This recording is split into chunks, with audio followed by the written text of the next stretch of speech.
Star दर्पण news, सत्याचा आरसा, जनतेचा आवाज। नमस्कार, स्टार दर्पण न्यूज मध्ये आपलं सर्वांचं स्वागत। पाहूयात काही महत्त्वाच्या घडामोडी। लातूर जिल्ह्यातील चाकूर पंचायत समितीमध्ये मनरेगा योजनेअंतर्गत तब्बल 200 कोटी रुपयांच्या कथित भ्रष्टाचाराचा गंभीर आरोप करण्यात आलाय। एकाच विहिरीवर अनेक लाभार्थ्यांनी अनुदान उचलल्याचा धक्कादायक दावा करत सामाजिक कार्यकर्ते बालाजी पाटील चाकूरकर यांनी SIT चौकशीची मागणी केली आहे। खरे लाभार्थी 2 वर्षापासून अनुदानापासून वंचित असल्याचा आरोपही करण्यात आलाय। नेमकं काय आहे हे प्रकरण, पाहूया स्टार दर्पण न्यूजचा हा विशेष अहवाल। चाकूर पंचायत समिती भ्रष्टाचार प्रकरणाच्या संदर्भामध्ये मी आज आपल्याशी संवाद साधणार आहे। सर्वप्रथम चाकूर पंचायत समितीमध्ये जेव्हा केव्हा जाण्याचा योग येतो तेव्हा तालुक्यातील काही ग्रामसेवक, काही सरपंच आणि काही दलाल मंडळी यांचाच फक्त वावर चाकूरच्या पंचायत समितीमध्ये होतो। हे प्रत्यक्ष आम्ही अनुभवलं होतं, पण आमचाही कुठेतरी दोष आहे की आम्ही पण या इतका मोठा कांड झालेला असताना या भ्रष्टाचाराकडे दुर्लक्ष करणं हे सुद्धा आम्ही सुद्धा सामाजिक चळवळीमध्ये काम करणाऱ्या कार्यकर्त्याचा तो पराभव आहे हे मानणाऱ्यापैकी मी आहे। यापूर्वीच जर थोडंसं आम्ही लक्ष दिलं असतं तर चाकूर तालुक्यातील शेतकरी असतील, मजूर असतील यांना हा मनस्ताप सहन करावा लागला नसता आणि राज्य सरकारचे 200 कोटी रुपये कमीत कमी अंदाजे 200 कोटी रुपयाचा भ्रष्टाचार थांबू शकला असता। पण आम्ही सुद्धा कुठेतरी कमी पडलो याचा मनस्ताप आणि पश्चाताप सुद्धा होतोय। पण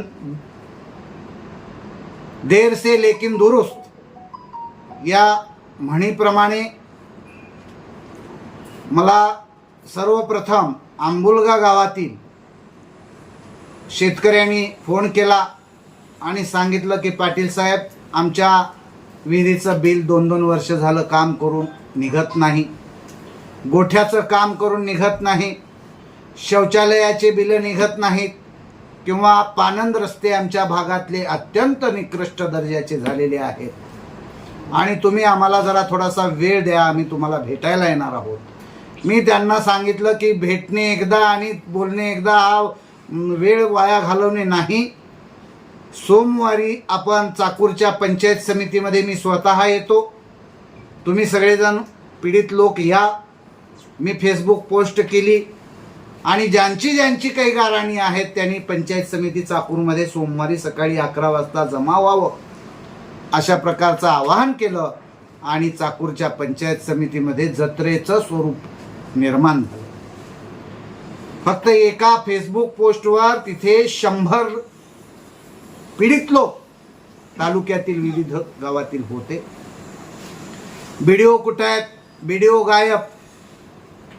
मग त्या लोकांना कुठे बसलात म्हणलं, आम्ही सभापती साहेबाच्या कॅबिनला बसलो म्हणलं। सभापती साहेब आहेत का? सभापती साहेब नाहीत म्हणले, सभापती साहेबाचे पती आहेत म्हणले। अरे वा, छान, गुड। गेलो सभापती साहेबांच्या कॅबिनमध्ये, बाजूला अँटी चेंबर आहे, अँटी चेंबरमध्ये एक राजा महाराजासारखी खुर्ची होती। त्या राजा महाराजा खुर्चीमध्ये हे सभापतीचे पती विराजमान झालेले होते। हातामध्ये इकडे 2-4 अंगठ्या, इकडे 2-4 अंगठ्या आणि मस्त चाललं होतं। मग गेलो त्यांच्या बाजूला बसलो। 1 तास आमची चर्चा झाली।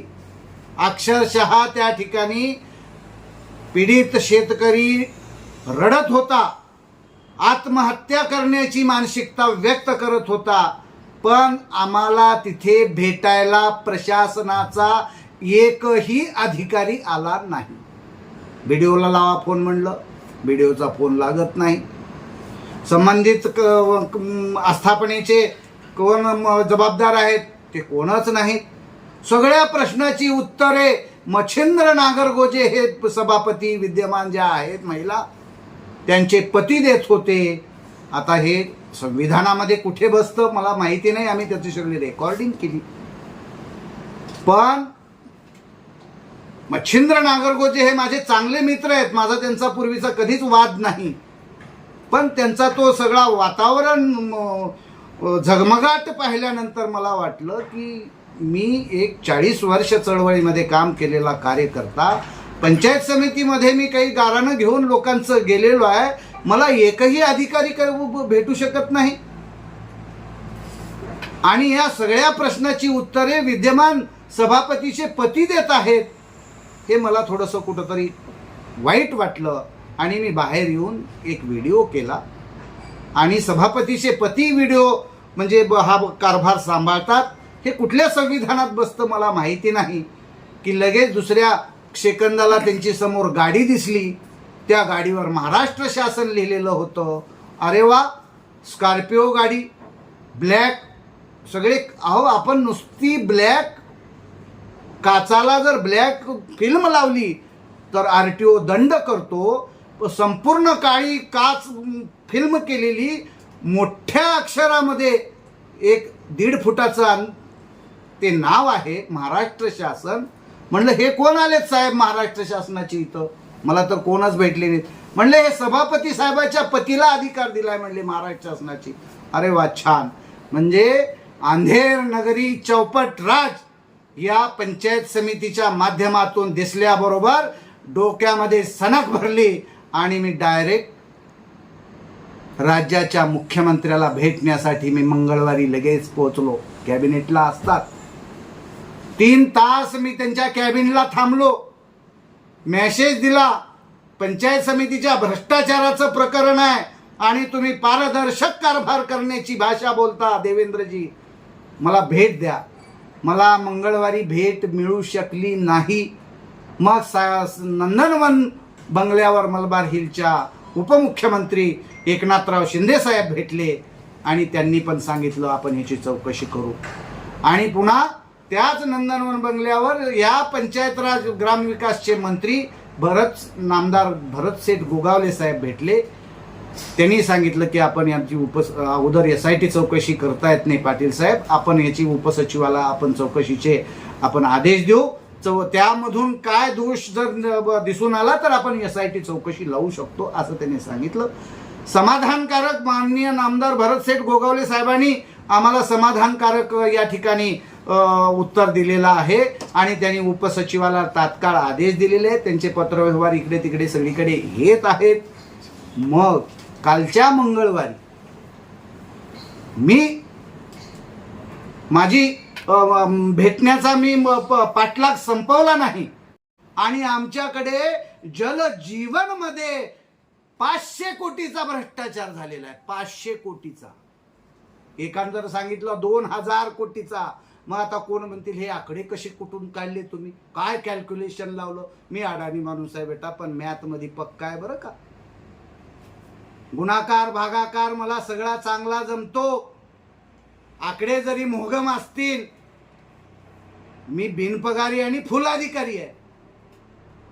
मग जे हे अधिकारी पगार घेऊन काय काम करतात, त्यांचं काम आहे हे. आम्ही विरोधी पक्ष म्हणून आवाज उठवतोय. आकडा कमी अधिक होऊ शकेल, पण भ्रष्टाचार हा 100% झालेला आहे, या बाबतीत कुठेच शंका नाही. चाकूर तालुक्यामध्ये विहिरी, एक विहीर 10 जणांनी अनुदान लाटले. गोठे 50% कागदावरच आहेत. 90% तर शौचालयच अस्तित्वात नाहीत. हागणदारी मुक्त गाव म्हणून आपण बक्षिसं घेतलेल्या गावामध्ये आज हागणदारी झालेली आहे.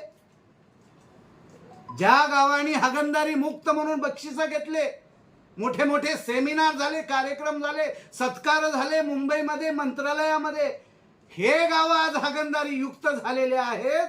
मग हे शौचालय गेले कुठे? आणि ज्या गरीब लोकांनी खरंच शौचालय केले त्याला अनुदान नाही. घरकुल, गरजवंताच्या घरावर छप्पर टाकणे हे मोदीजीचा उद्देश, उदात्त उद्देश, पूर्णपणे हरताळ फासला गेलेला आहे. गरजवंताला घरकुल नाही, गरज नसणाऱ्याला घरकुल आहे आणि 50% तर घरकुल उघड डागडुजी करूनच बजेट उचललंय. या सर्व प्रक्रियेमध्ये पानंद रस्त्याची अवस्था तशीच आहे. सगळीकडे निकृष्ट पानंद रस्ते झालेले आहेत. मातोश्रीच्या माध्यमातून काहीतरी आहे ना योजना.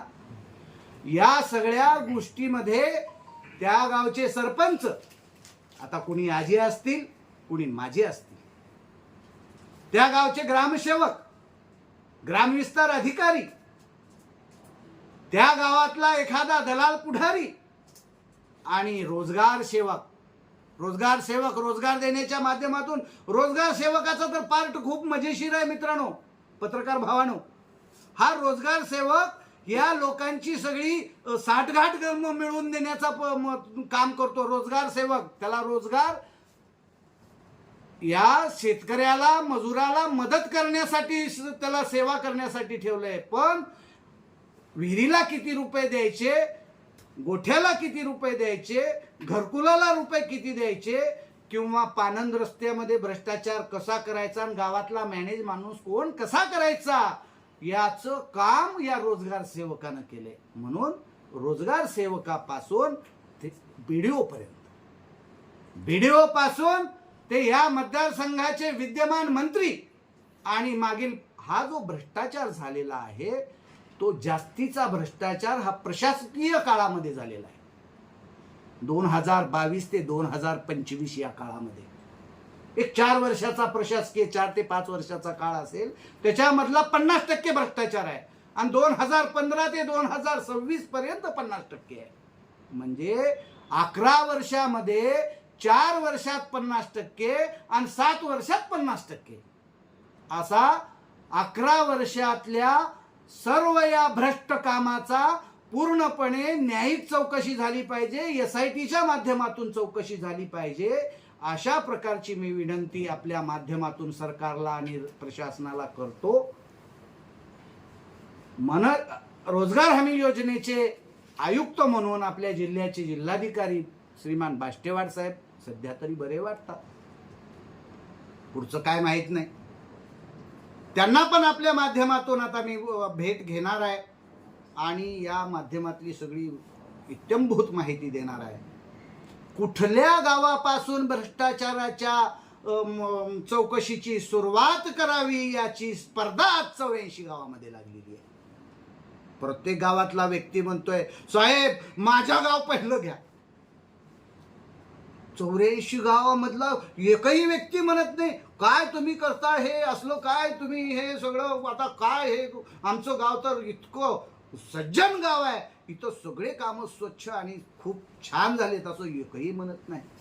प्रत्येक जण म्हणतोय आम्ही यावं का पत्रकार परिषदेला. मी म्हटलं आता कोणीच यायचं नाही, मी एकटाच काफी, अकेला बस.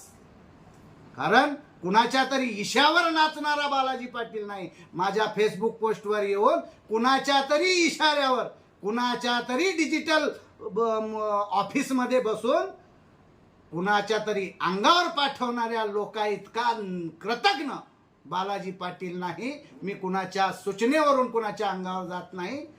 बुडत हे जग न देखवे डोळा, म्हणून येतसे कळवळा. इतका मोठा भ्रष्टाचार झाल्यानंतर माझ्यासारखाच चळवळीतला कार्यकर्ता संथ बसणे म्हणजे माझ्यातलं पुरुषत्व मेलंय की काय असं म्हणायला हरकत नाही. होय थोडा वेळ झालाय, पण देर से लेकिन दुरुस्त. या तालुक्यातला समूळ भ्रष्टाचार उच्चाटन करून टाकणार आणि या सगळ्या भ्रष्टाचाराला पाठबळ आपल्या राज्याच्या मंत्री महोदय, सहकार मंत्री बाबासाहेब पाटील यांचं पाठबळ आहे. हे मला या 1 महिन्यामध्ये त्यांच्या चिठ्ठ्या पिठ्ठ्याकडून जे धमक्या आलेल्या आहेत, मला जे काही मेसेजच्या फोनच्या स्वरूपामधून मला जे ते बोलतात, याच्यावरून असं वाटतं की आमच्या पाठीशी एवढं मोठं प्रस्थ असताना तू छोटा माणूस, अशी त्यांची मानसिकता आहे. मागच्या काळामध्ये आमदार म्हणून त्यांनी होते 5 वर्षामध्ये, आता 2 वर्ष मंत्री म्हणून आहेत. काम नाही यांचं, जबाबदारी नाही यांची. यांच्या मतदारसंघामध्ये काय होतं, काय उत्कृष्ट होतं, काय निकृष्ट होतं, हे यांची जबाबदारी नाही का? आमसभा होतात पंचायत समितीमध्ये, काय आमसभेमध्ये आमदारांनी प्रश्न उपस्थित केले, काय तपास पंचायत राज कमिट्या राज्याच्या येतात प्रत्येक तालुक्याला. त्या पंचायत राज कमिटीनं काय केलं? पंचायत राज कमिटीला हे सगळे हरामखोर शब्द माझा थोडासा कठोर येतोय. या लोकांनी सगळ्यांनी पैसे गोळा करून राज्यातल्या पंचायत राज कमिटीला पैसे गोळा करून दिले. काय चौकशी केली पंचायत राज? देवेंद्रजी, मला आजही तुमच्याबद्दल आदर आहे. अजूनही देशामध्ये मोदीजी आणि राज्यामध्ये तुम्ही चांगलं कारभार करू शकता यावर माझा अजूनही विश्वास आहे. पण कुठेतरी तुमच्या गांधारीसारखे तुमच्या डोळ्यावर काही पडदी आली आहे का? ती पडदी काढून टाका आणि खऱ्या अर्थानं राज्याला भ्रष्टाचार मुक्त करण्याचा पहिलं पाऊल आमच्या चाकूर तालुक्यापासून सुरुवात करा आणि या भ्रष्टाचाराची पाळंमुळं उखडून टाका. अशा पद्धतीचं आवाहन आपल्या सर्व पत्रकार बांधवांच्या माध्यमातून करतो. मला बोलण्यासारखं खूप आहे, तुम्ही मला प्रश्न विचारू शकता. एवढंच मी सांगेन की हे आंदोलन, आता काही लोकांच्या मनात शंका आहे, तुम्ही कुठपर्यंत हे आंदोलन पुढे नेणार? तुमचं आंदोलन अर्ध्या वाटेतच काही गाभा जाईल की काय, अशी शंका काही लोकांना. शब्द माझा कठोर आहे पण गावरान आहे, आपल्या मराठी भाषा आहे. अजिबात बालाजी पाटील चाकूरकर 40 वर्षाचा इतिहास तपासून घ्या. मोडेन पण वाकणार नाही. मी कधीच कुणापुढे, अरे अत्यंत कठीण परिस्थितीमध्ये कुणापुढे मी झुकलो नाही, पण मी कुणाचा अवमानही केला नाही, सज्जनाचा तिरस्कार केला नाही, गरजवंतांना कधी अवेरलो नाही. गरजवंताचा हा लढा लढत असताना माझ्या देहाचं काय होईल ते होईल. माझ्यावर हल्लाही होऊ शकतो, माझ्यावर लाठीचार्जही होऊ शकतो, माझ्यावर अनेक विविध प्रकारचे आरोप सुद्धा हे लोक आता करू शकतात स्वतःच्या बचावासाठी. पण मी कुठल्याही गोष्टीची तमा न बाळगता हे आंदोलन मी शेवटपर्यंत लढणार. आणि आता मी, आज तारीख आहे 12 जून, मी 5 जुलैची मी डेडलाईन देतो. 6 जुलैची, सोमवार 6 जुलै आहे. 6 जुलैपर्यंत, 5 जुलैपर्यंत सरकारनं जर हे चिट्टे पिट्टे उचलून जर जेलमध्ये नाही टाकले तर ह्या चिट्ट्या पिट्ट्याचा खात्मा करण्यासाठी बालाजी पाटील चाकूरकर चाकूर शहराच्या मुख्य नगरपंचायतीच्या समोर बेमुदत आमरण उपोषणाची घोषणा आपल्या सर्वांच्या माध्यमातून करतोय. याचा पूर्ण भ्रष्टाचाराची पाळेमुळं उकडून काढल्याशिवाय बालाजी पाटील आंदोलन मागे घेणार नाही. मरेन पण मी मागे हटणार नाही. पैशानं मला कोणही विकत घेऊ शकत नाही. त्याच्यामुळं काही लोक काल सकाळपर्यंत आमच्या काही समर्थकापर्यंत पोहोचले. माघार घ्या, हात जोडतो, विनंती करतो. आमचं काही चुकलं असेल तर. आमच्याही काही समर्थकांनी सांगितलं की जाऊ द्या, कशाला, सगळंच बिघडलंय, तुम्हीच एकटं का उगं बेजार हुलाला. मी म्हणलं जेव्हा सगळंच बिघडतं तेव्हाच कुठेतरी जन्म घ्यावा लागतो आणि तेव्हाच खरी गरज आहे. जेव्हा कोणच हे प्रश्न हाताळत नसताना बालाजी पाटील मेल्या आईचं दूध पिलेला कार्यकर्ता नाही, जिवंत आईचं दूध पिलेला कार्यकर्ता आहे. मी यांना एकालाही सोडणार नाही. आणि मग चाकूर तालुक्यातला भ्रष्टाचार उघड करून राज्यामधल्या भ्रष्टाचाराकडे मी आगेकूच करेन. धन्यवाद. आपणाला काही प्रश्न विचारायचे असतील तर विचारा. स्टार दर्पण न्यूजसाठी मुख्य संपादक दयानंद वाघमारे, चाकूर, लातूर. अशाच नवनवीन अपडेट जाणून घेण्यासाठी आताच आमच्या चॅनलला लाईक, शेअर आणि कमेंट करायला विसरू नका. सोबतच सबस्क्राईब नक्की करा.